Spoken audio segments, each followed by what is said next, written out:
Who am I and who are you? The ultimate questions for who we are as whole beings experiencing on this earth in this human journey. And to find the answers to these questions, we are going to be sitting down and exploring the minds for the wisdom and knowledge of the layers that make up our beings. From the mind, to the emotions, to the body, and to the astral with the light body.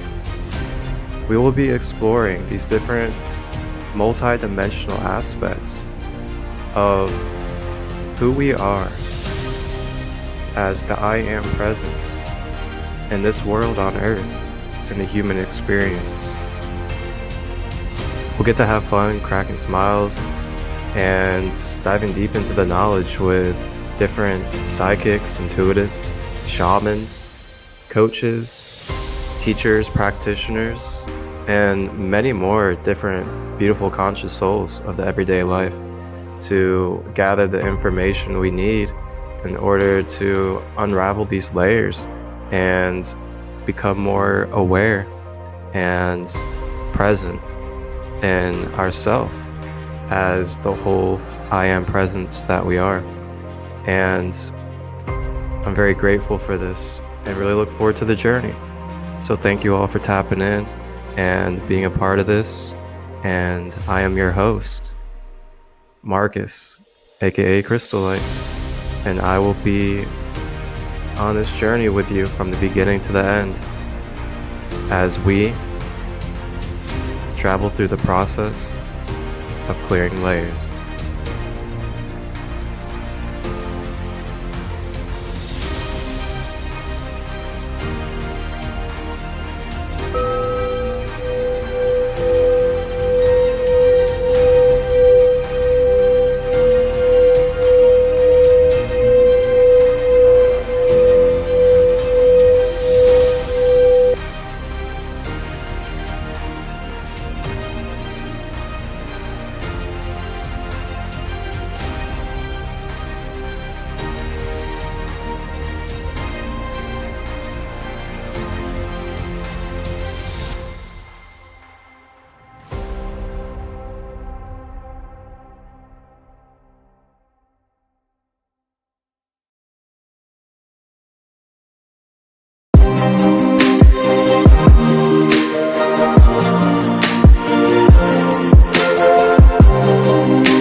Grand Rising and Grand Day, ladies and gentlemen, kings and queens of planet Earth.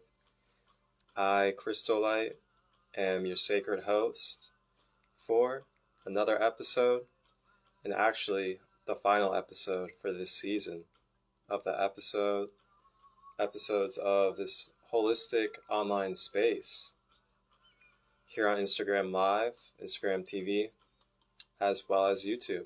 Sacred Light Healing and Wellness, the process of clearing layers. We are in our final episode of this season, and yes, there will be a season number 2, and we will be back around. And I want to thank everybody that has supported and been here along this journey of really shedding the layers and diving deep into the micro to macro levels of our mind, body, emotions, and spiritual energy, and what it can look like to holistically heal, restore harmony, and bring balance to our well-being. So for our final episode of this season, season 1 of the process of clearing layers, we're going to dive into the shamanic practices of drumming, as well as the medicine that our special authentic soul guest for episode 10 delivers and carries in this path of walking. Our sacred guest is a shamanic drum crafter as well as a practitioner, Chuck Wilson. Chuck Wilson, originally from Washington. He is now here local in my area in Cincinnati, Ohio. And Chuck has been on his journey for about 11 plus years when it comes to self-awakening and awareness.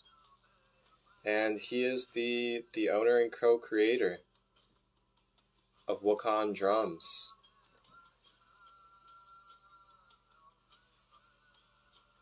Chuck is very dedicated to these drums and this path of spirit. He had lost his partner, Sandy, and she transitioned to the other side in 2018. And when this happened, this was the transformational time to awaken the Wakan drums into fruition. These drums, they are made with beautiful sacred wooden frames of many different trees to represent tribes, cultures, nations, and trees of the world.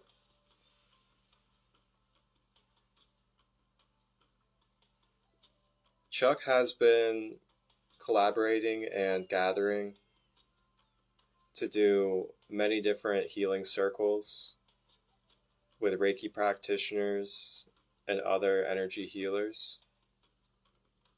He's also met a couple different native elders and had the honor to sit with them.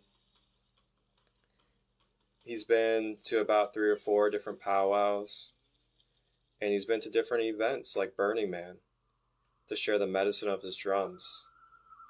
And he is here today to share with us what the medicine of the sacred, shamanic Wakan drums can deliver to our being, as well as share the experiences and testimonies that he has been able to witness and experience, not only from his own path of walking, but also from those around him that he has connected with to share the drums. So without further ado, our final authentic soul guest of the process of clearing layers.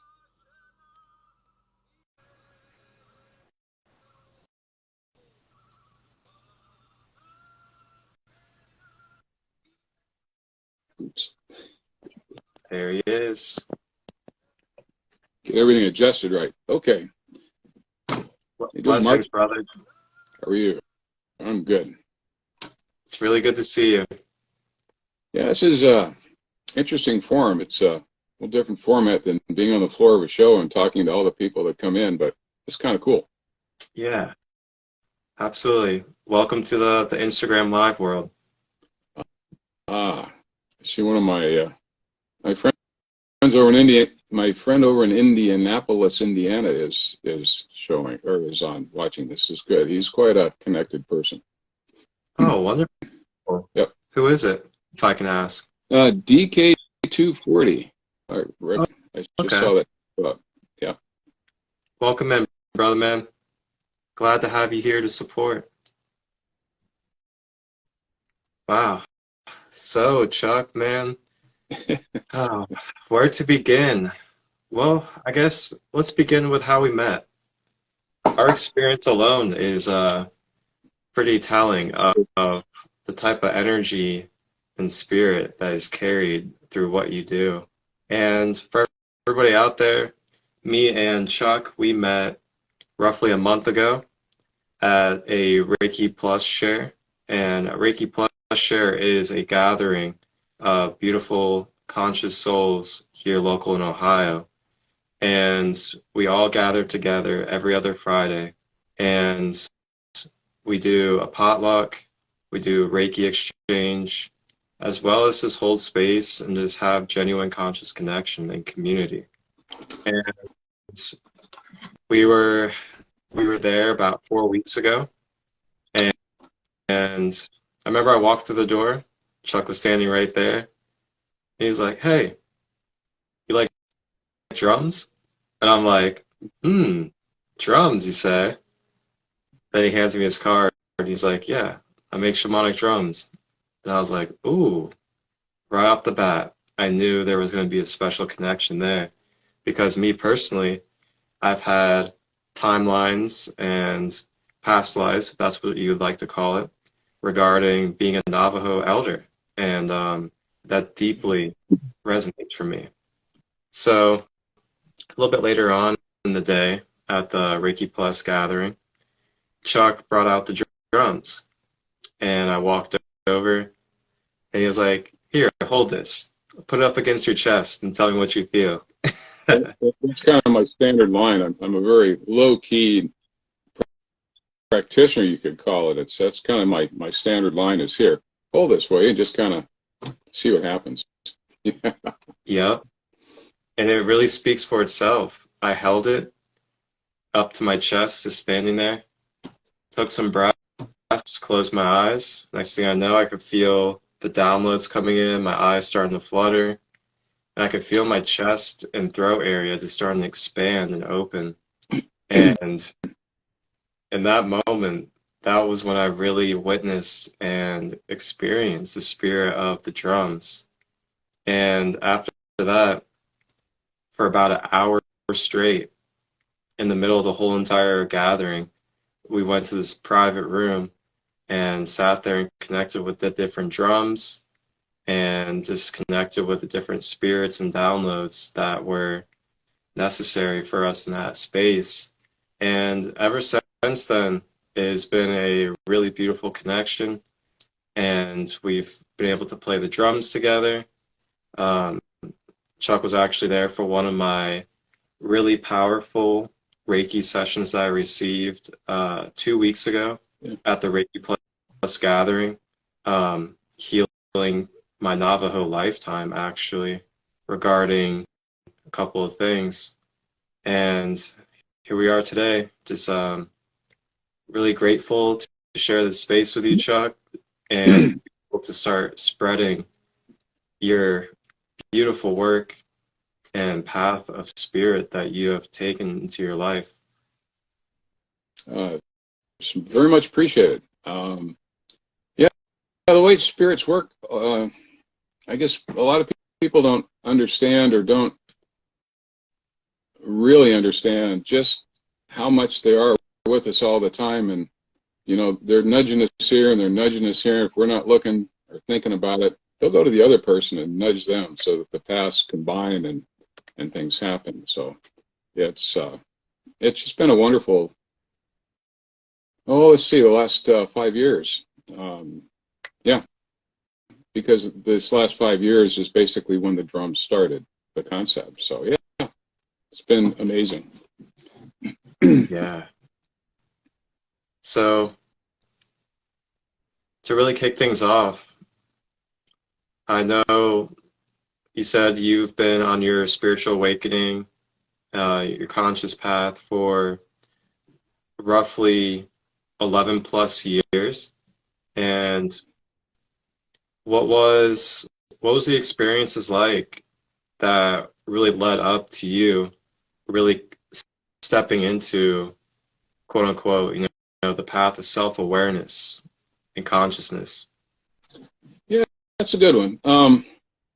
I, I'm an engineer by background, mechanical engineer, and spent all my life in project engineering. I've been ESP. My mom was very ESP. I was too, and it was just kind of a natural thing. Um, but about 11, 12 years ago, I hit a really deep emotional pit, the deepest I've ever been in. And I've been married, divorced a few times, and although I kept my kids in the divorce, so, there's tumultuous times. But I hit this point, and it was the deepest ever.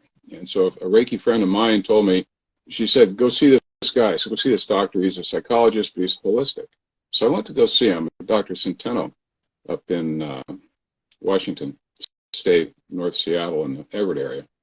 And poor guy, I was kind of his model patient because, I come in, I sit down, I start telling my story, and he's a couple years older than I am, and he's just fidgeting in his chair, and he's writing, he's looking over his shoulders, and I'm kind of, I'm just trashed anyway, but I'm kind of watching him, I'm thinking, what's going on?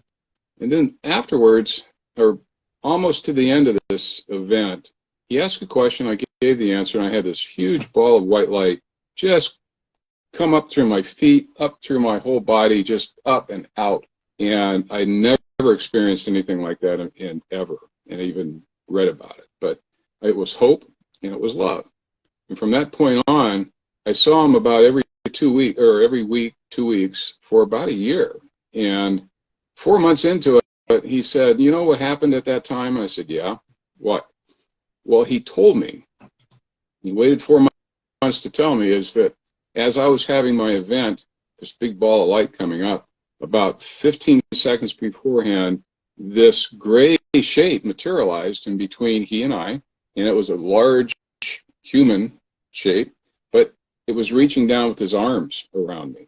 And what Centeno heard was, we have you, I have you, you're not going any further, you're coming back. So all these things happened. And so I went through about a year working with him, and every time I went in the office, it was kind of like, we call that guy Mr. Gray. And Mr. Gray would come in, Centeno would free ride, or he'd get all sorts of sensations, but there was always a topic of the meeting, so what spirit wants to talk about today. So at one point, he pointed me over to a Reiki master that was in the same office. So I went to go see Nancy. I told her all the stuff that was happening to me, because I would touch people and they'd get electrocuted, or things would happen and I had no idea what was going on. So I went through this evolution of trying to figure out what was going on in my life. Went to the Reiki classes. Nancy told me that you need to go to class, because she had hardly ever heard of some of this stuff. So I went to class, and I kind of looked at it as gathering tools. I understood more. And I started finding people, energy healers, local shamans, and I read a lot of books, and the pieces were finally coming together as to what was going on. And then I met Sandy, and she was also turned out to be a shaman. So we were kind of like two peas in a pod. And a lot of things were happening. We were both just expanding like crazy and growing and seeing and vision and working. And then her second round of cancer came in 2017 in August. And had multiple tumors, spine, and all over the place. But she was a real strong, really, really, really strong lady. We used to go up in the mountains all the time, go gold mining. She was a carpenter.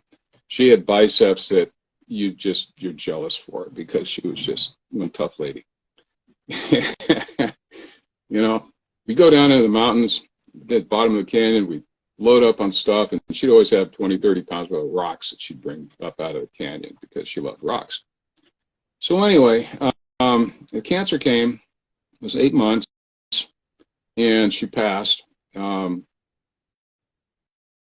a lot of people think that, and I think this is true, it takes a lot of time for some people when they do pass, get to the other side, get acclimated, go through a process of becoming back to what we are.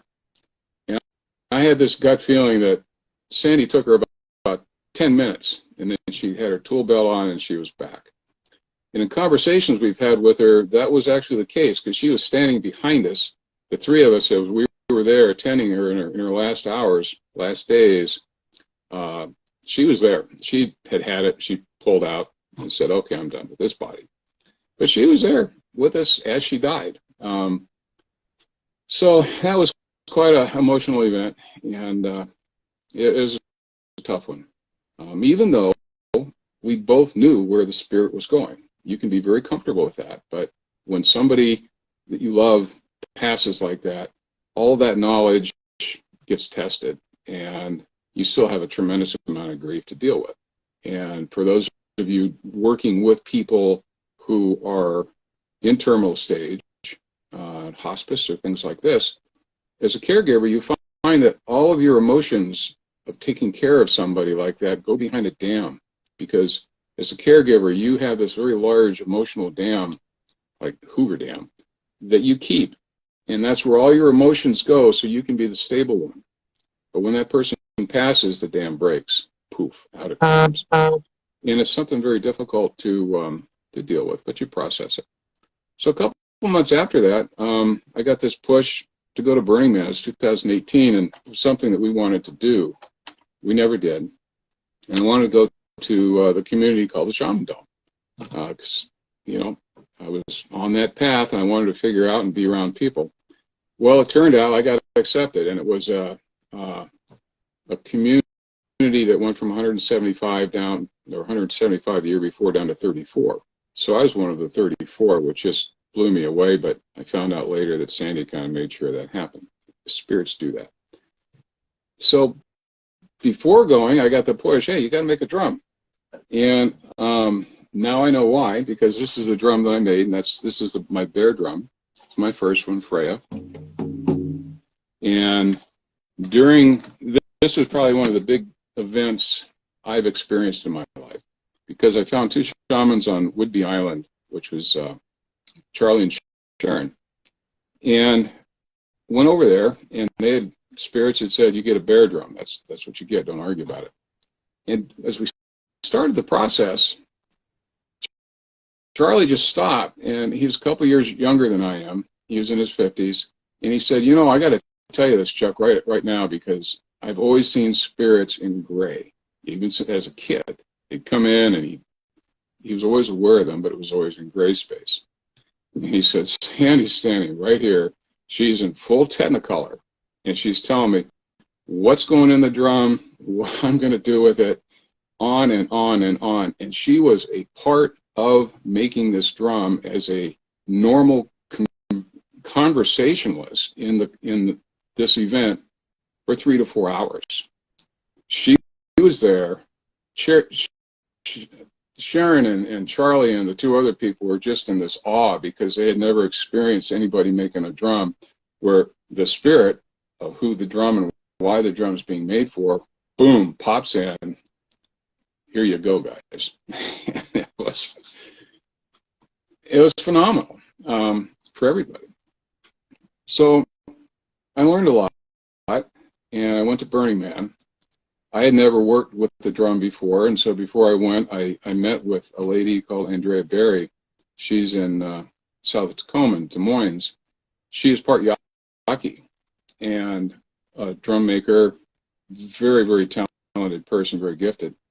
And I asked her, what do I do with this drum? How do I've read everything about it, but so she walked me through, and she was a teacher for me for quite a while. And actually, when I came back from Burning Man, I think I must have worked with about 50 or 60 people there, and it was just it was an amazing event. The people that was in the community were very powerful healers. I learned a lot, experienced a lot. So after I came back, it's around November time period, Sandy pops in to have a visit with Andrea, which she had done a number of times, and Andrea can see spirits very well. She journeys people phenomenally. Sandy pops in and says, I'm worried about Chuck. He needs a ceremony. Got to get this. And so they decided to have the one to give me was the Keeping of the Soul ceremony, which is one of the 7 sacred ceremonies that the Sioux have. And that's where the White Buffalo Calf Lady, when she appeared to the Sioux, she gave them 7 ceremonies. Do. And she said, read this book. Figure it out. Hold it. So January the 13th, 2019, she came over with her helper, and we had the ceremony. She held the ceremony for me, plus other ceremonies, and it was phenomenal.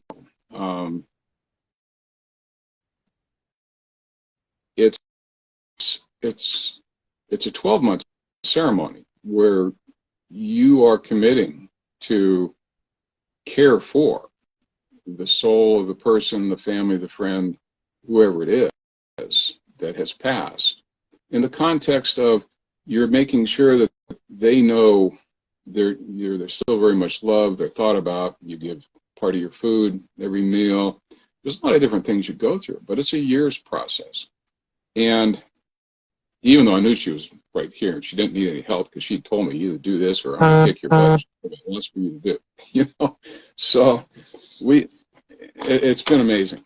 So a couple months into this ceremony period, I started getting these communications, these ideas, these thoughts that I had to figure out how to make a sacred drum so that all of the links and the spirits and the power, you could call it, the spiritual gateway stuff that she put into this drum could be put into other drums. And the other drums means I had to figure out how to make these things, because they weren't simple drums. They had to honor the tall people, which are the trees, the sacred trees. They had to tie to and integrate with other tribes, cultures, like the Buddhists and Siberians, and a lot of things. So forest people. And I had to figure it out. She and others were very helpful in giving me ideas. But I ended up making these drums, as you can see on the website. But I use about 24 different woods, and the medicine wheel has about, I think there's 14 different ones in the medicine wheel themselves. So that's the idea was posed to me, figure out how to make these. And the reason they're important is because what I saw at Burning Man and what I see all the time is I give somebody a drum. Here, hold this for a minute. Poof. A lot of times I see people just go off in journeyland, their eyes get really big, and they say, oh my God, this person just came in, or I had these feelings, or something came up, and I'll see people in tears because emotional issues they've been dealing with all of a sudden pop up in their right in front of them, and they understand it. So I came to the awareness that the drum program, it's called the drum program, the Sacred Drum Program, that was Sandy's plan. And I was probably part of it, and as other people were too, when we were sitting back on the other side before we reincarnated on Earth this time. We're going to do this. So she has been a force unbelievable in making this happen. She's the drum mother. She's in every drum that's out there. There's been many people that have come back from Journey with eyes wide saying, there was this lady, and this is what she said, and here's a message for you. She helps a lot of different people all the time. So the purpose of the drums, the challenge was to figure out how to make these things, and then to get them into people's hands so that all the links that she put into Freya would go in every single new drum that would come out for the keeper, the people that would hold the drums and have them and use them for their own life. But that was the challenge. Figure out how to do it, and then do it such that you've got something that's represents so many. And so, yeah, Marcus, that was kind of the lead in my life path to coming to the point of figuring out, one, how to do something I've never done before, because I had never made drums, let alone made drums like I do now with all these woods. I did a tremendous amount of research into sacred woods, which tribe, which culture, on and on, trying to figure all this out and pull it together. So that's kind of the background, how I got awakened, my awakening point, trying to understand and evolve, and then getting to and losing Sandy, and then getting to the point of her coming right back and saying, buddy, we're not over yet. We got lots to do, and here's what you're going to do. So let's get busy. It's an interesting story. I mean, I haven't run into too many people that have similar stories of working with their past. I mean, their life partner, their twin, in such a manner. It's kind of fun. Have you run into people like that, or? Actually, I haven't exactly heard of something like that to the degree of what you're experiencing on your journey. And I gotta say, thank you. Thank you for sharing and being vulnerable with us and coming on today to be our guest and really give us the insight and the wisdom of what's been taken upon your path, as well as these, I guess you could say, very unique and rare experiences that you've come across. Yeah. So, with all this being said, you were talking about, the trees and the honor that you like to put into using the different woods. Now, if you're open to it, would you like to explain some of the woods and the connections behind the way you create the frames? Sure, I can do that. I just happen to have a prop, one of my drum frames. It's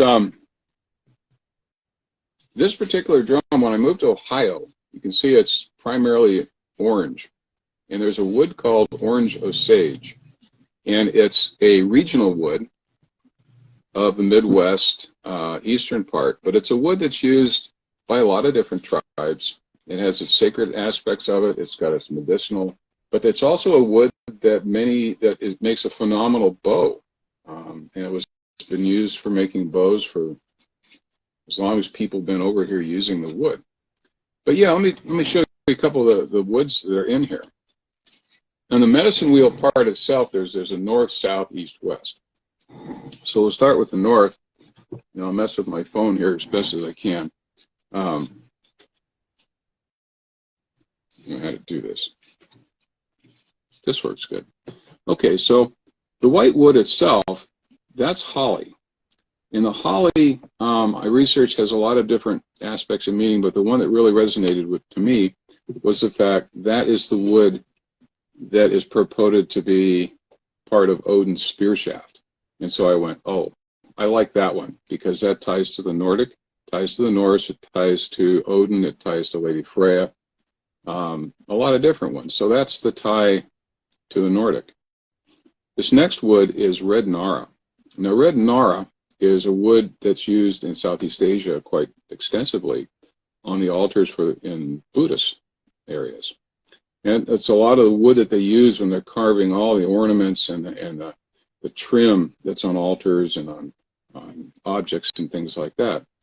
So that, to me, goes back to the Buddha. And I was gifted one time in Journey Space to experience the Buddha energy and be put in the form and the formless. That's very, very important to me. This other wood is Siberian larch, and that's on all four corners of the medicine wheel, because I discovered, and there's a book called Sacred Trees, and it's by Nathan, I need to remember his last name, but phenomenal book. Siberian larch goes back to the Thankh tribe in Siberia, and in the book it describes that that's now an accepted location of where they think the word shaman comes from, a derivation of the word shaman. Well, that's also the wood that they used to make their shaman drums. And when I found that out, I just went, holy moly. Wood goes in the drums. And so I found a source down in LA, Russian, because it comes from Siberia. And went back and forth email a couple times, and he finally said, okay, you know, this is much for for shipping for the samples. We'll send you samples for free, but there's the shipping. Will you pay? And I said, yes, no problems. Instant that I sent the email, poof, I'm in journey space. Boom, I'm in gray space, and I'm looking off in the distance, and I'm seeing this line of people that go off as far as I can see, and they're in winter gear. They're obviously Siberians, they're Asian descent, Mongolian, and they have their hoods back. And I see all these happy faces going back as far as I can see them. And I feel this immense energy coming in of just happy. They were very, very happy. And I had tears. I just sat there in space. I don't know how long it was for, but when I came back to reality, this reality, it was just an amazing experience. And so I knew that was the right choice. So another wood here is ash. And ash, if you go back into the tree of life, Yggdrasil, that's, for the most part, everybody, that's the wood that Yggdrasil is made from. That was important to me, not only going for the Norse, but when we made Freya, the bear drum, one of the things Sandy said is that she was putting a direct link to Yggdrasil into the drum and into me. And that had to be in the north. And to me, the north is my prime point. And so when you go around to the east and the west, so the yellow part here, though, the colors are really my interpretation and how I wanted to use the medicine wheel. The colors came from the Sioux. For obvious reasons, and I'm not native. In this life, I'm not native. But, you know, like many of us in past lives, there's been, you know, we've lived all over. We've done here, we've done that. I've been in many tribes. I've been medicine man many, many times. They tell me. One person popped in and said, yeah, you know, Braveheart, well, you got killed in that battle. Oh, that's great. You know, so you never know. But anyway, so that's, in this life, I'm not tribal, but having the ceremony kind of brought me into that realm. So this is, these particular drums I make these days, the orange sage is the yellow. And so you get into the east-west, and they're the same. There's Siberian larch, there's red western cedar. A lot of tribes use that for many different things. And then there is oak, and then there is ambrosia maple, which is kind of more of a wood from this end of the world. In this particular generation of woods that's in the medicine wheel, I've included 4 new woods that are tied back to the Cherokee, because I got an email one time where this lady said, I loved your drums, and could you incorporate something from the Cherokee in these drums? And I researched it, and there's 7 sacred woods. I could find 6, and I already had some in the frame anyway. One I could not find was sourwood, and that's a southeastern U.S. wood. And if you ever find honey that's made from sourwood bees, supposedly it's really, really good, and I have to find some. And I found some. I should have bought it, but I will buy it. I could not find that wood. So anyway, I incorporated that, so I've got all 6 of the 7 sacred woods of the Cherokee in the medicine wheel now. There's beech, there's black locust. Again, I had oak, I had maple, birch, and I think there was another one. So in the white layer here, I've incorporated a couple of those extra woods from the Cherokee. So then if we go to the south, because the east and the west are the same, but the couple of special woods in the south, there is dogwood. And dogwood is the tree of life for the Mohawk. And then I have the couple of the Cherokee in there too. And then the black layer, I use the peak as black walnut, but in a lot of the drums, there's a streak of a really, really black drum, or black wood, which is this one, and that's African wengi. And that's a wood I found It's very hard. It's kind of like an ebony wood, but it comes from Africa and has some very powerful spiritual healing meanings. And the one thing I've done is, as I research the woods, I always look up metaphysical properties. What's it mean and what tribes they use and everything like that. And on my webpage, there's 4 pages of sacred woods and kind of a list of who does what. And then the red is Padauk. That's a Central America, South American wood. And I usually throw something in like Purple Heart because it's kind of the same way. So anyway, that's kind of the medicine wheel. But, as I make the drums, these are all rings. And so as I put the first ring down, which is the medicine wheel ring, in the glue, I'll put certain things. The first thing I put in is magnetite, and that's black sand. It's black sand from one of the beaches where the Columbia River flows into the Pacific Ocean. And black sand is very dense. It's magnetic. In that beach, there's little fine gold particles in it. So Sandy and I used to go there and mine for gold. We just run it through a sluice, play in the waves, which are really big. So I put a little bit of the magnetite in the glue, and that's my tie and link to the oceans, very direct tie to Mother Earth and to that particular memory of what we used to do. And so another thing that I put in is a kind of a red clay, and it comes from Brazil. It's called kimberlite, or red kimberlite, and it comes from an area that's kind of a surface deposit, similar to Sedona apparently.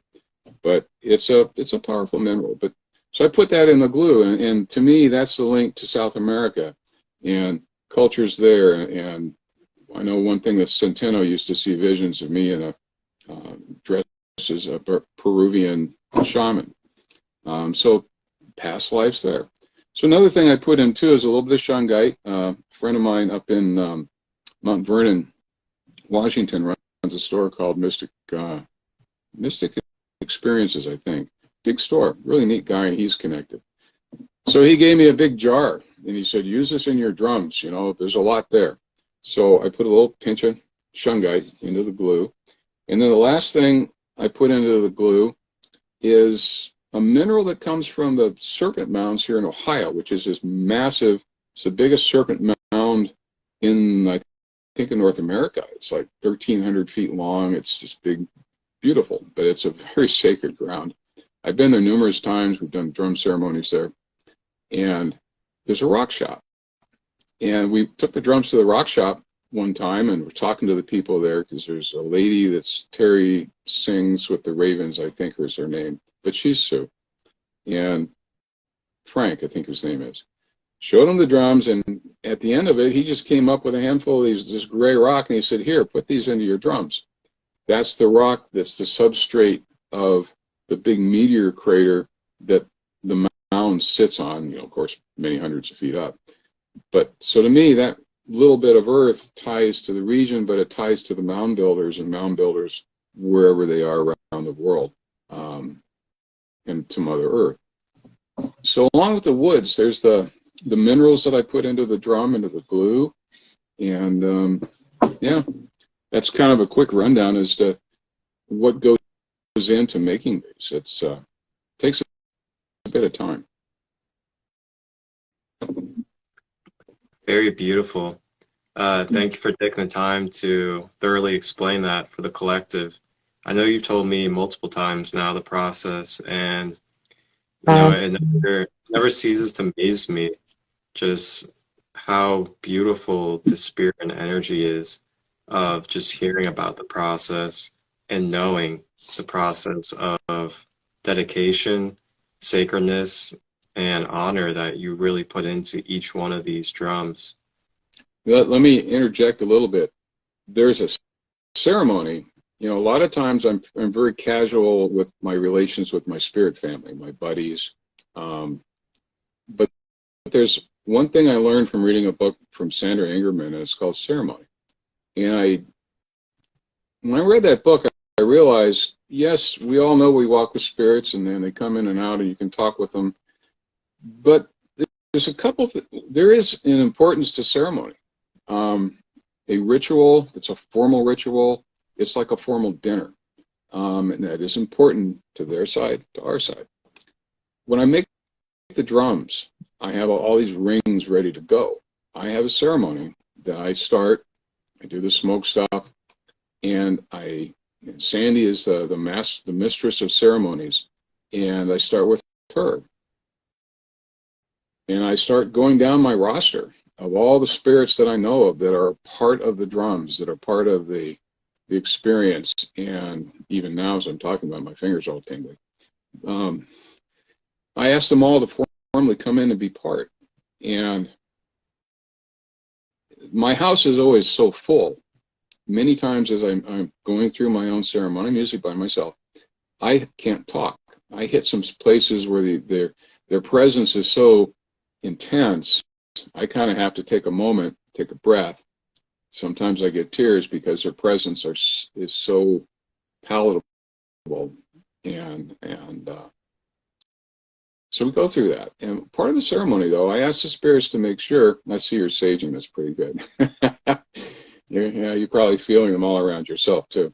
I asked Sandy to make sure that all of the spirit guides for all of the future drum keepers for each of the drums are now aware of, and please participate in this ceremony.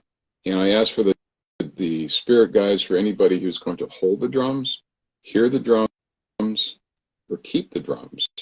Be aware that those drums are now created, and please come in and be part of ceremony.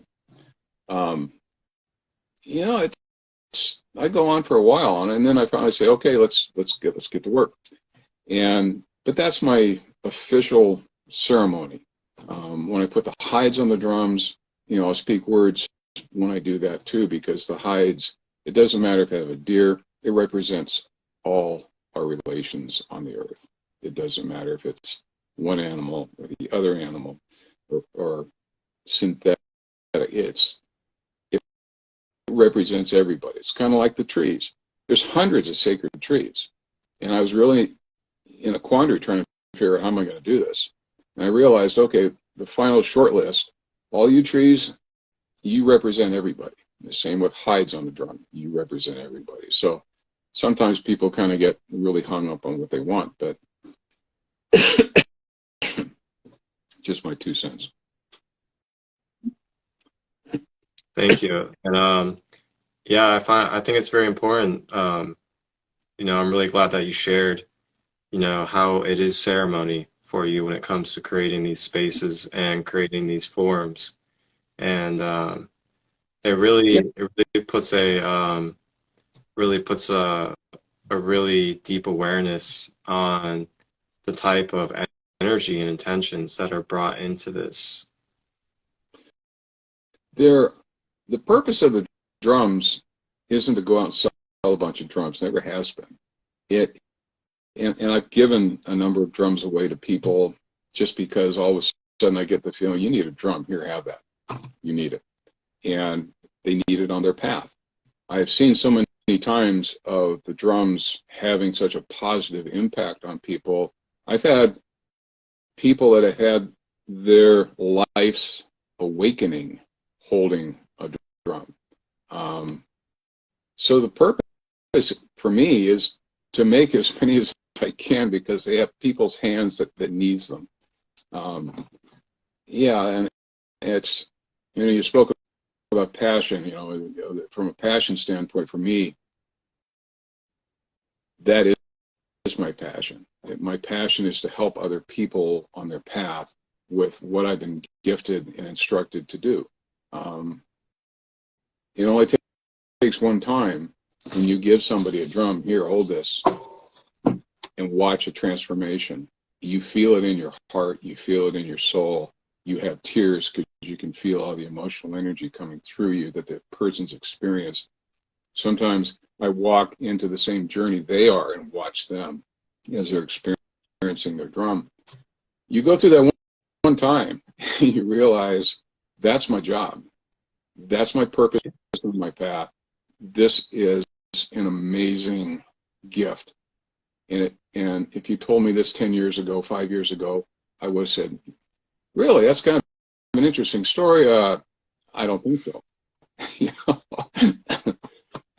But yeah, so that's my passion, is to help as many people as I can on their spirit path, answer questions as I can. I've studied with a number of shamanic people, that shamans.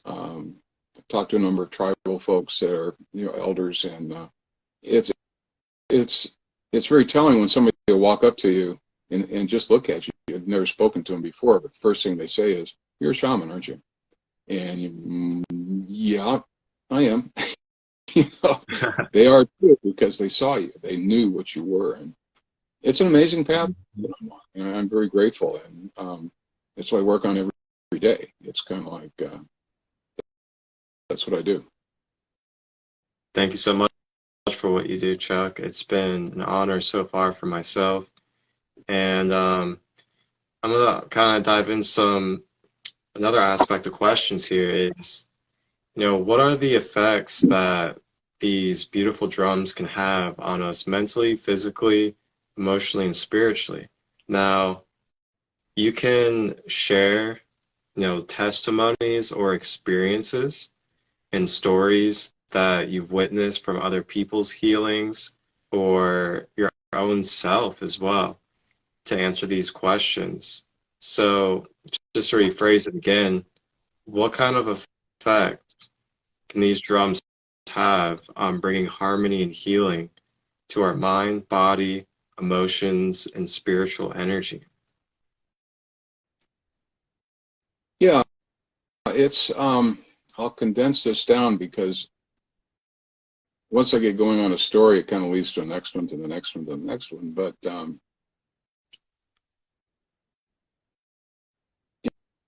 in the books, a lot of books written on spiritualism, spirit path, shamanism, very many different cultures. But drums have always been more or less a tool of a shaman or a healer to set a rhythm, and that rapid beat helps a person drop in, I think, a state, where it calms the mind, it gets you in this journey space, and that. But it's for the patient, and it's also for the shaman. It helps the shaman pop into journey space and go seek the parts.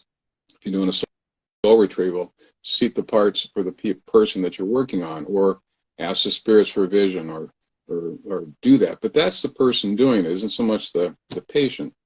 What I found from the day one, you're talking about a micro level on this, the drums are the gateway.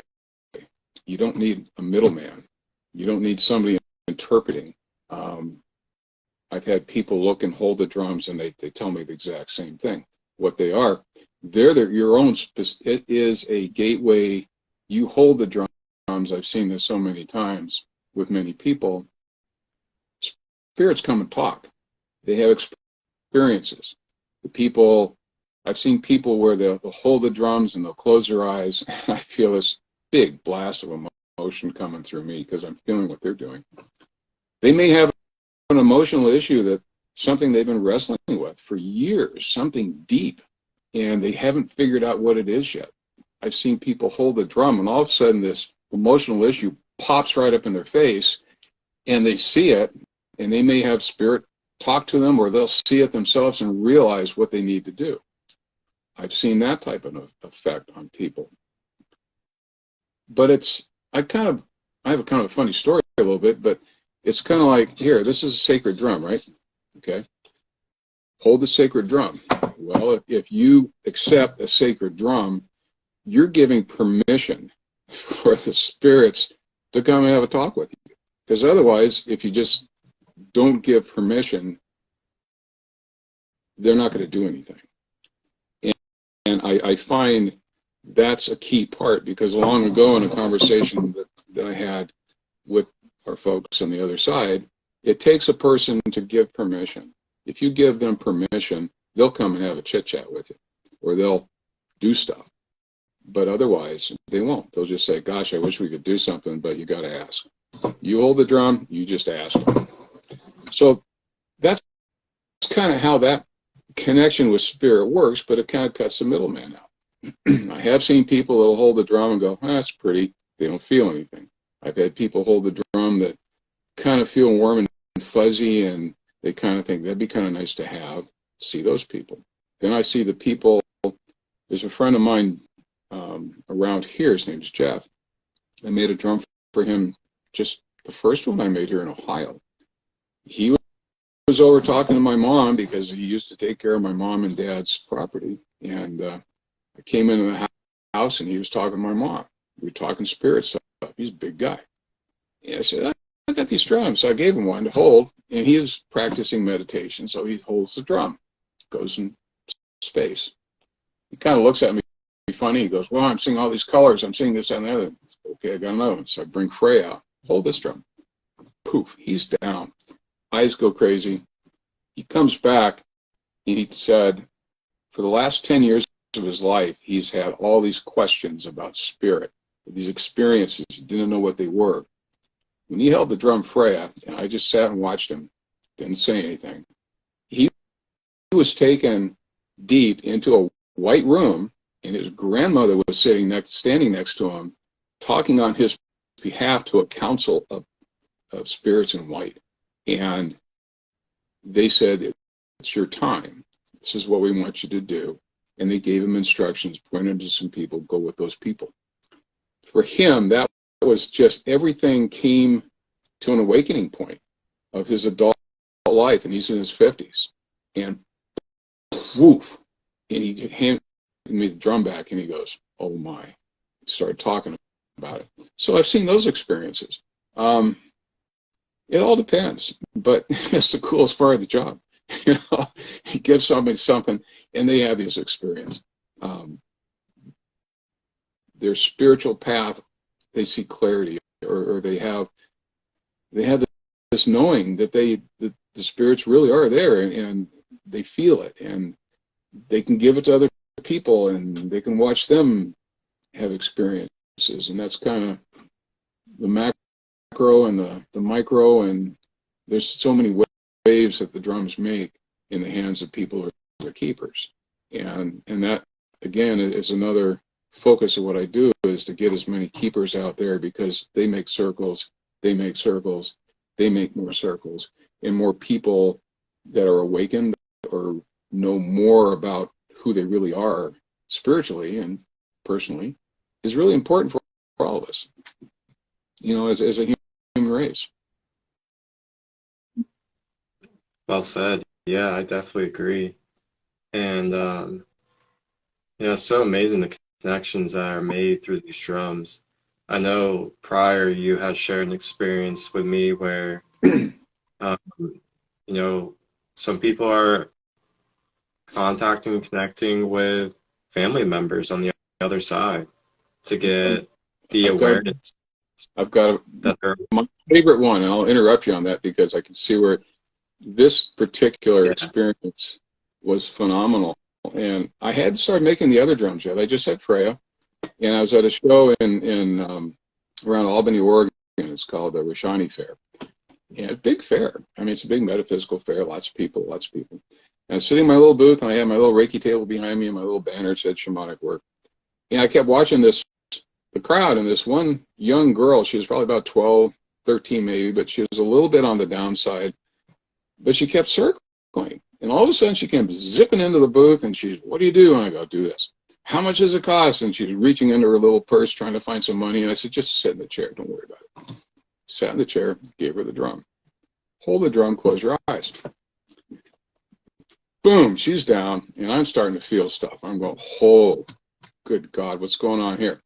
And I look over to the practitioner to my left, and this lady, she's looking over at me and the drum in the booth, and she has this look on her face like, what's going on over there? And I'm just going, whoa, something's happening. So the little girl was down in trance probably for 4 or 5 minutes. And I was sitting behind her, and I was feeling a lot of energies. And I was getting a little worried because it was really intense. And then she woke up, and she looked at me, and I took the drum back, and I said, you all right? She just nodded her head. Yeah, I'm fine. She has tears. I have tears. And I said, can you tell me what happened, if you would? And she goes, well, she closed her eyes, Out of the crowd walked her father, right up to her. Behind the father was her grandfather. They stood there, and had a long conversation with his daughter. And then she came back, and I said, wow. And she was telling me the story. She goes, and my father, he died last week. Okay. I always get connected to that point when I tell the story, because seeing somebody that just, holding my drum, and, their father just died the week before, and the grandfather, and they're there to tell her, it's okay. We're fine. You're fine. You're doing great. This is what your life's going to do. Don't worry about it. Don't be grieving. This is great. She gave me the drum, told me the story, and off she was. And that's so stuck in my mind at that point. It was just phenomenal. Again, it's one of those rewards. It's the greatest reward that I've experienced in my life, is seeing people have those sorts of experiences. And a lot of times I don't have anything to do with it other than give them the drum and say, here, hold this. Yeah, that's so incredible. And if you would like, if you're open to it, there's one other experience that I would like to have you share for the collective, and it's the one that you talked to me most recent about the other day at your home, was your last Tuesday Reiki session with a client that you've been working with, and that was the type of amplification that you were able to bring to the Reiki group with the drums. Yeah, everybody learns all the time. I learn all the time. Every experience that I have, I learn something new that I haven't experienced yet. The Reiki group's been just phenomenal. There's the elder lady that runs the group, Gwen. She invited me to be part of the group. So she's always sitting there. And when I'm drumming on people or whatever, she has this funny look on her face. She's kind of looking up at me, looking at the drum.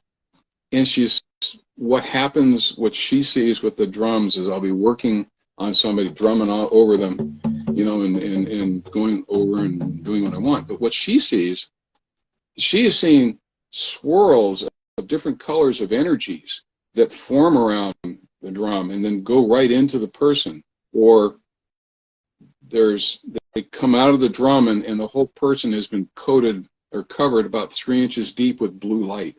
She's seen lights coming out of the bottom of this particular, all my drums as I'm working on them. It's just beams of light that go into the person. And I haven't run in, that's phenomenal what she sees. And I know that's to help me focus, learn more about what I'm doing. There was a guy that came in about 3 or 4 weeks ago. I'll call him Fred.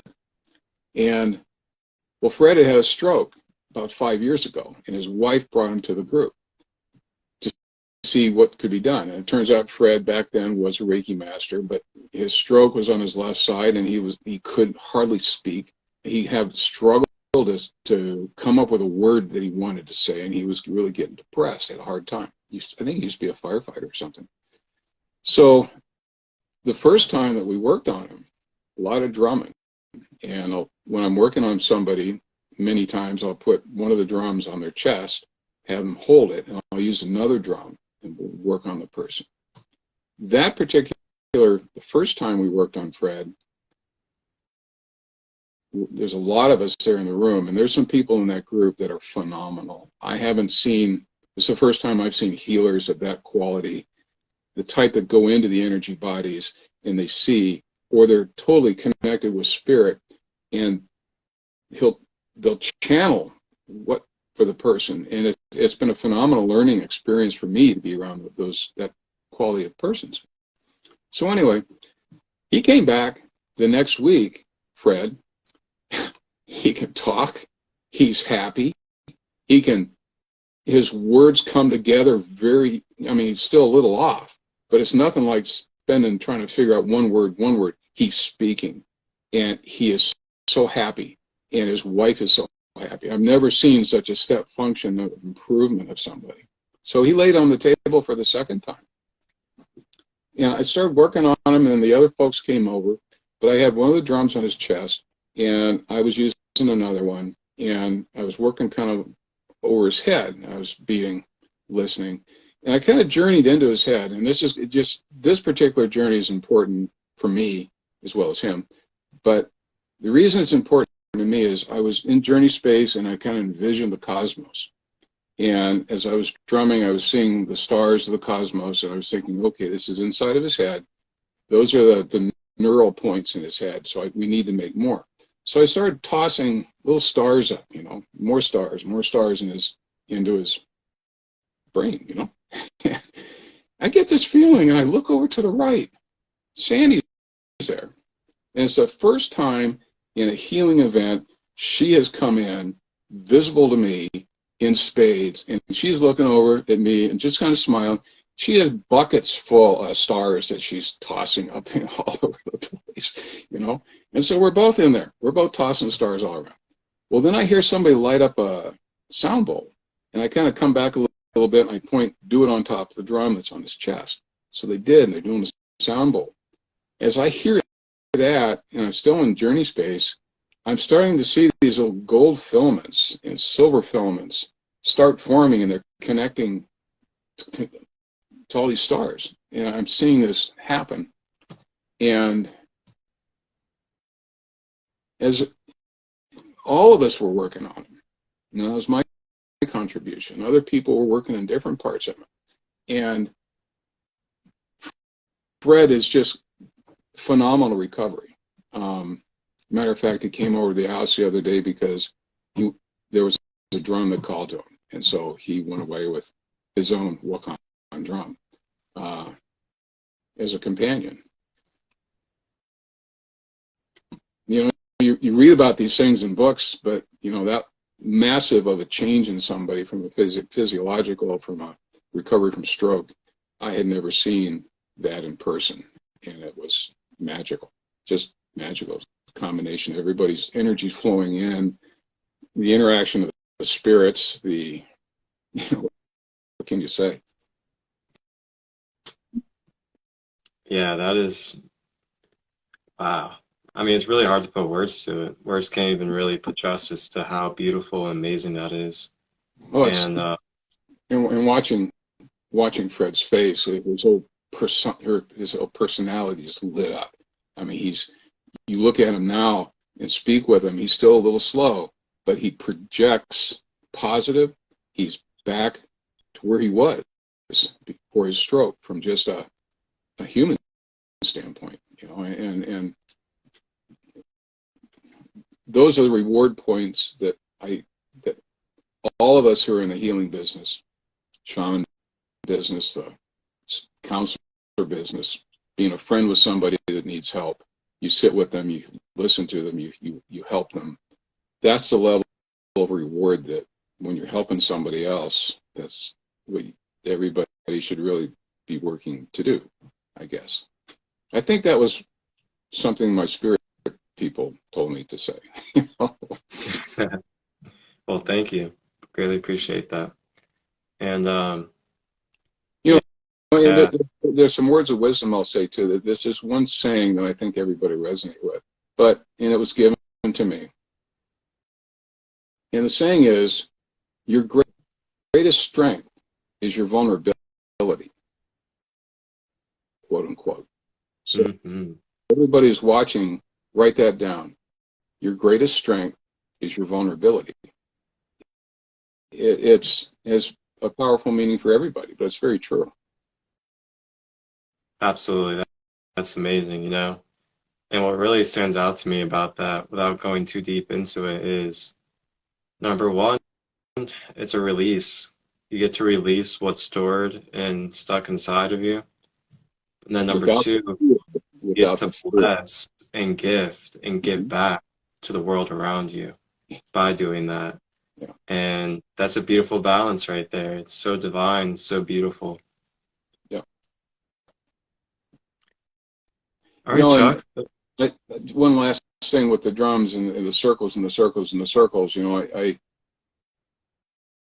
there's a testimony on my website by a lady called Tracy Ireland. Read that one, because she's an extraordinarily talented lady. But she's one of many that I hear from that say, I'm so grateful that our paths cross, and your drum is, you made a drum for me, because it's done this much more for my spiritual path and the work that I do. That's the whole name of the game, is to get as many people helping other people, in ways that they're supposed to. Yes, I agree. And we have a couple questions from the viewers, our wonderful conscious viewers out there. Sure. And the first question for you is from Energy Soul Child, a sister from the UK. She asked, how many different designs of drums have you made, and do the symbols amplify them?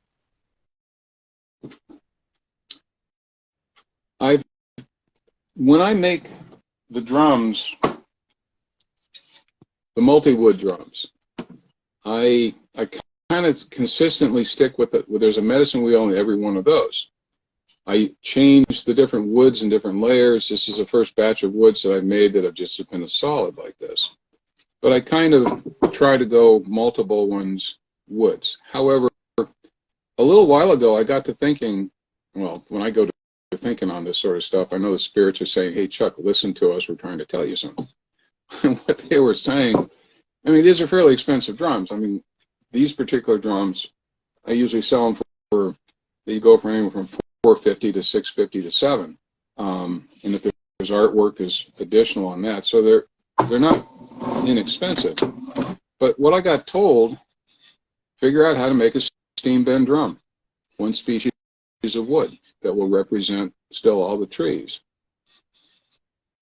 Very much more affordable. And I've just started making these, and this is kind of the first production one that I figured out how to do. But on the inside, there's a prayer from the Lakota, and then there's another drum prayer that I put in here. I put inside, using an engraver, a laser engraver, I'm putting my power animals, I'm putting the spirits, I'm putting my logo, which has the bell and the dorje, the Yggdrasil, white buffalo. I'm putting the Om Mani Padme Hum symbols in Sanskrit from the Buddha. So this one, it's my intent to have something very similar or very, very affordable for people. Like when I go to powwow or just normal, this is just a very affordable drum, but the symbols mean many things. And I think it's important. On this particular drum, the symbols on the outside are from the Peruvian people. And when I met Don Eduardo, we got to talking, and the whole idea about putting the Peruvian symbols around side the drum on the outside for people to see, spirits like that. I say that somewhat facetiously, but in kind of humorous way, but I know darn well when you're putting a symbol as an acknowledgement to a spirit or group of spirits, they're very happy. And I don't know how else to explain it. It isn't such that it's putting power or anything into it. It's a formal acknowledgement of love to the spirit you're thinking about. And there's a circle there that's very important. Yeah, trying to figure out what they're trying to tell me. So to answer your question, there's two different types of drums I make. I make the drums that are the multi-wood, many woods, medicine wheel, and then I just started making the single wood drums with engraved symbols on them. Now, in that vein, there's a friend of mine that if you go to the website, there's a drum maker, or drum bag maker, and it's Michael Williams, and he's a Tlingit. He's an Alaska tribal guy. I met him at my first powwow. But I've just finished his first prototype. He has his particular form art that he created of his tribe. And so what I'm going to do is make frames for him with his tribal icons around the inside of his own drums. And he is so happy because that's his identity of what he's working with people about, Northwest Alaska tribal. And yeah, so I'm going to offer that too to people. If they want a specific frame with their specific icons, I can do that now. I can't do that with these drums. I mean, there's a certain way that I make them, and it isn't in a flat plate. You bend it around. They're not bent. These are bent. I can do that. So that answers your question, I hope. Well said, Chuck. Thank you. And what sizes do you have? I know you have different size drums that you make. They go from 12-inch up to 20. I've actually made a small powwow drums that are 20-inch diameter, about 12 deep, and they have a real powerful sound. But so yeah, those are the sizes that I do. And you can't, you know, these are kind of, it might be a little bit half-inch one way when you. It isn't going to be exactly a factory dimension drum. I mean, they come out as they do. So, sorry. Wonderful. And then somebody asked you also, do you ever let anyone play your personal drums? I do. When Freya arrived, and when I went to, her name was Robin Romeo, and she was a shaman in Seattle. I went to her just before I went to Burning Man, and she was one of the. 15 years ago, she was with the Four Winds, and she was very talented. One of the things the spirits told me, specifically, they said, you guard your drum Freya with your life. You do not let anyone play her, and you guard her, and you guard her, and you guard her. So I did. And I knew that was for an initial period, but these days, the last year or so, if I'm working with somebody, I hand them the drum, and they're going to play it. I say, use your fingers only. I'm not giving you a beater to beat on her. But play it and see what rhythm comes out for yourself. Recently in the Reiki group, since I usually bring 2 or 3 drums, I'm happy because other people, as I'm working with somebody, I've seen people go over or just reach over. I'll be working with Freya, and they'll reach over. I need it. I'll give it to them. And they'll work on a different part of the person in the way that they feel they need to. So, yeah, other people in this healing mode of doing something like that, but it's always playing the drum for a healing reason, or it isn't just, hey, let's have a jam session, man. It sounds really cool. Let's rock some beats. No, I don't really take my drums to drum circles because I'm thinking we're just playing beats. I know we're all connecting and everything like that, but just drum circles aren't where my drums go. It's healing circles.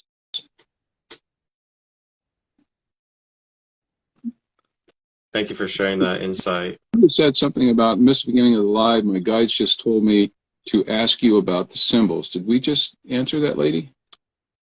So I think you briefly kind of touched on them a little bit. Yeah, if you want to touch on the symbols that you have on your steam bent one, that'd be great. Let people know, the tribes it connects with, and okay, all that beautiful stuff. One of the symbols, I can't quite. Okay, this one right here, the salmon. That is the salmon of the Still-Guamish tribe, Northwest Washington. That was the first powwow that I went to, at their Festival of the Rivers in 2019. I actually asked the tribe, I sent them a letter saying, I'd like to use this logo. And I never heard back from him. And then the gentleman, the elder that made that flute for me, the story stick, we put that logo on his drum bag. And I asked him, because he knew all those people really, really well, I said, hey, they never said anything. And he goes, well, if you didn't hear from them, that's okay, because if it's okay, they'll ignore you. If they're not okay, they'll say, don't do that. So to me, I put the salmon on all of my drums as my particular logo, along with my logo, which is the Wakan Drums. one of the reasons I put the salmon there, and this goes back to the person's question of meaning of symbols. At that logo, or that powwow, the second day, Paul came in, and he's the flute maker, 10 years older than me, but he came in with 2 flutes. And I'm surrounded by 3 elders. He pops in, he plays a prayer for me. I get rooted, tears, and he comes out and he says, that song that I just played for you is a prayer, but it came from a salmon in the Stillaguamish River, 100 yards over, just as they died, but it was from the salmon people. They're blessing the drums, they're blessing the intent, and they're blessing your work. I've had prayers like that given to me like that, but that's why I put that salmon on all the drums, because it's the first time I brought those out in public to the tribes, and it was a wonderful reception. That's one of the symbols. The other symbol is, there's one that's here. This is a rainbow goddess. That is a Navajo Hopi entity, very powerful, and she's one of protection.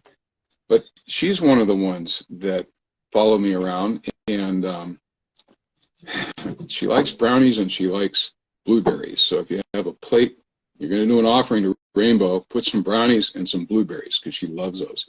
She's shown me clips of her in battle, you call it battle or whatever, but you never want to get her pissed off at you, because she's very, very powerful. But she follows the drums very, very closely. There's a bear. That's polar bear. It's one of my entities. There's a crow. There's dragons. There's deer. This is there's a one that is on here, not on this drum, but there's a symbol specifically for Lady Freya. That was on breath medicine. She popped in, and I'm looking up at her, and she had a message for me there. She's part of the drums. Her and Sandy are buddies. Her and Sandy and Rainbow are buddies. Sandy's buddies with all of these. I can't, it doesn't get any better than this, Marcus. I tell you what, I think with these frames that people have, it gives people the opportunity to put their own spirit animals on here, their own symbols of importance. It could be a family, it could be a flower, it could be whatever. But now you can have your own drum with your own particular sacred symbols on them. And I don't know if there's anybody that will do that, except what I'm doing right now. So, it's not a rubber stamp, it's laser engraved. So anyway, that's the question. Yeah, that's what's so beautiful and unique about what you do, Chuck, is that you really leave that expansiveness and that openness to give people the opportunity to put their signatures, the things that really call to their personal soul onto these drums. And when you think about that from a metaphysical standpoint, you have the drum, you have the wood being represented, the tribes, and all these other beautiful connections. And then on top of that, you get to have your own personal signature of symbols, also metaphysically being engraved and intertwining with those energies.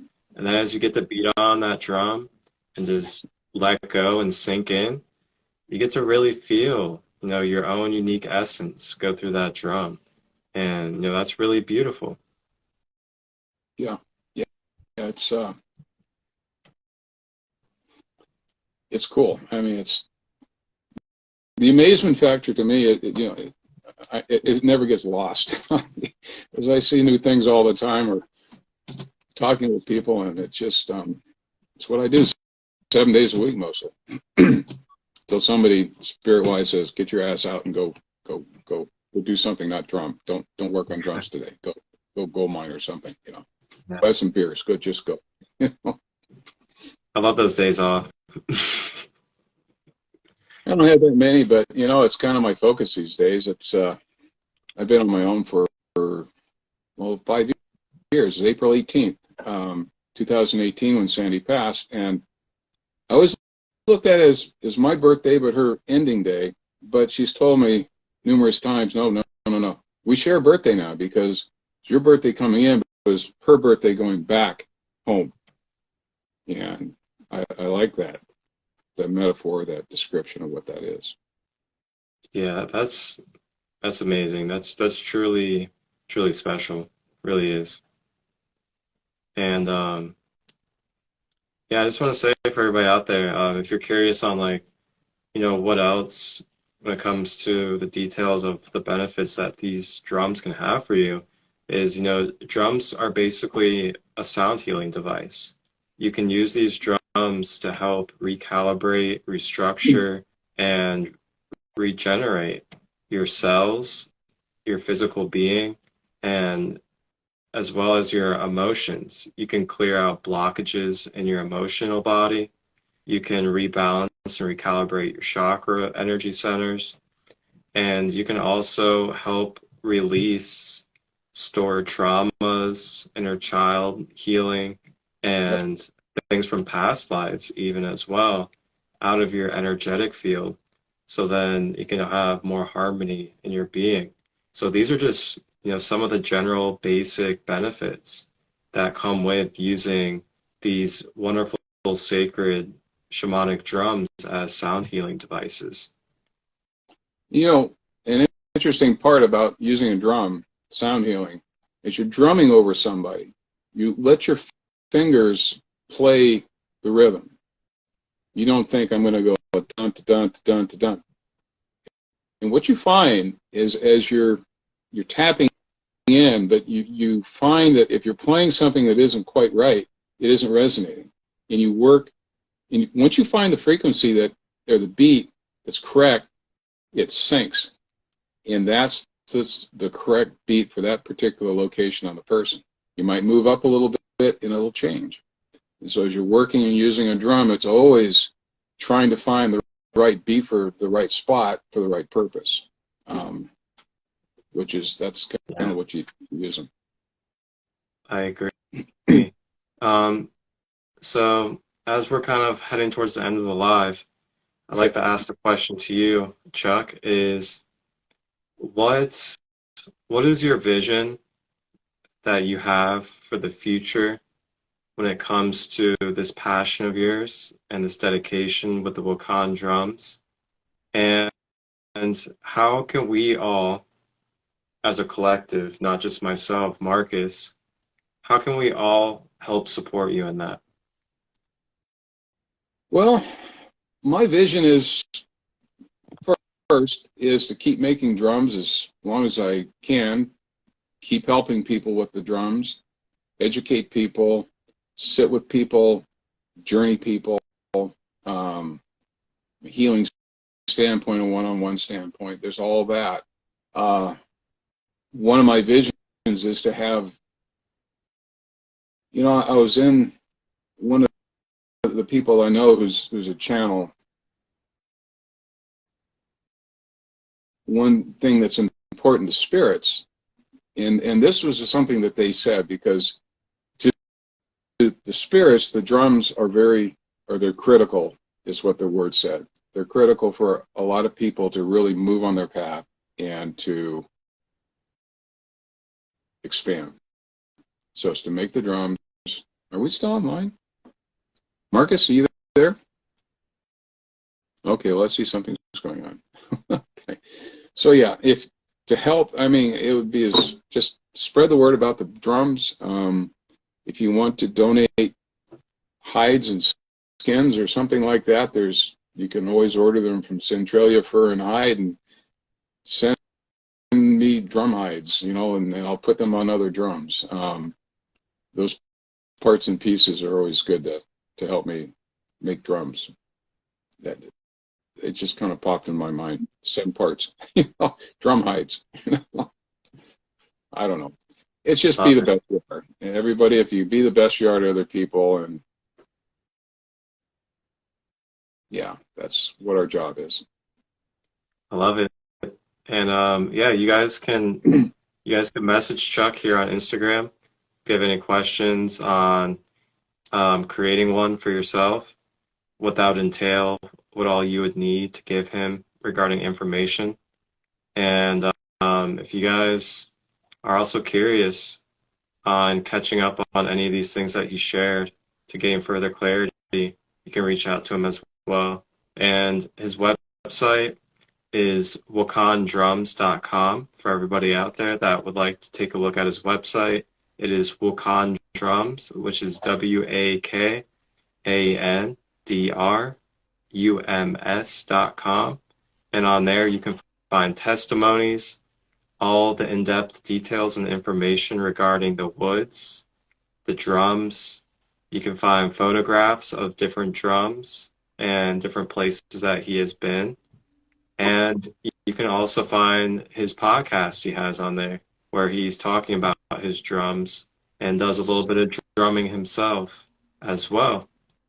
And you guys can also find his story, his intention, and anything else that you could think of regarding Wakan Drums and our brother Chuck Wilson here on his website.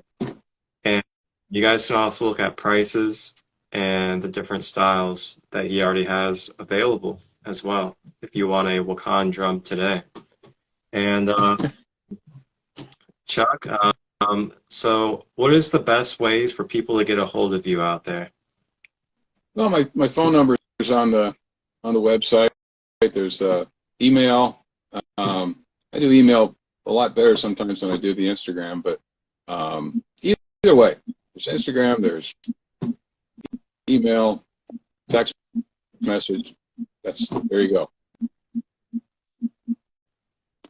Amazing. Thank you so much, Chuck. Do you have any final words or anything else that you feel that you really need to share before we head off? Just be good, everybody. Help other people. You know? Wonderful. I love that. Thank you, Chuck. And for everybody else out there that might have been curious, we had the Zoom workshop for the generational clearing, inner child healing, moved to next Saturday.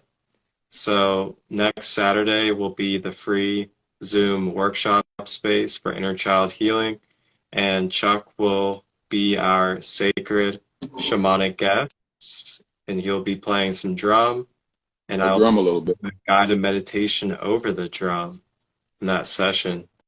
So if you are interested in joining that Zoom workshop next Saturday, feel free to reach out and direct message myself here at Sacred Light 33, and I will send you the Zoom link and let you get filled in on what the space will be like. Thank you all that have supported. Thank you everybody for asking questions and being open to receiving. And big love, sending big love to everybody out there, as this is the final episode, episode 10 of the Process of Clearing Layers online series, season 1. We are wrapping it up, and we will be back for season 2 towards the end of summer. So thank you again, everybody, for the support. It's been a beautiful journey. And this full episode of episode 10, Shamanic Drums, will be on the Sacred Light Healing and Wellness YouTube channel, premiering this Tuesday at 8 p.m. Eastern. So subscribe, get notified, and you can watch the premiere at 8 p.m. Eastern of this live in its full episode. And that's it. Oh, blessings. Wholeness and balanced love, everybody.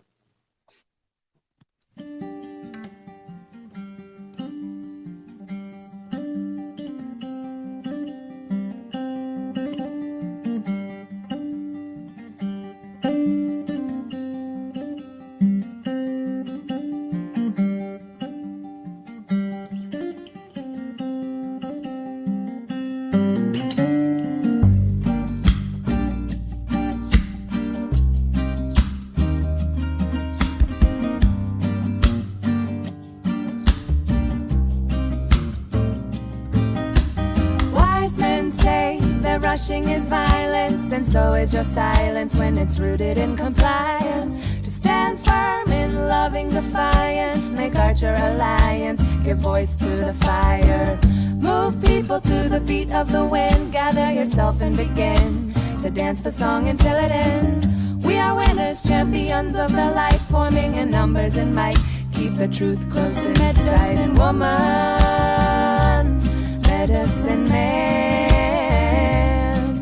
walking with grace. I know your face and I trust your hand. Medicine woman, medicine man, walking with grace. I know your face and I trust your hand. Find your teachers in the voice of the forests. Unplug, you can't ignore this wisdom of the voiceless. Remedies are bountiful and surround us, from the garden to the farthest. Prayer made of stardust. Find your healing in the music that calls you, the voice that enthralls you. What do you belong to? Eyes out, there's the setting of the sun. Give thanks to each and every one. The lesson is the medicine woman, medicine man, walking with grace. I know your face and I trust your hand.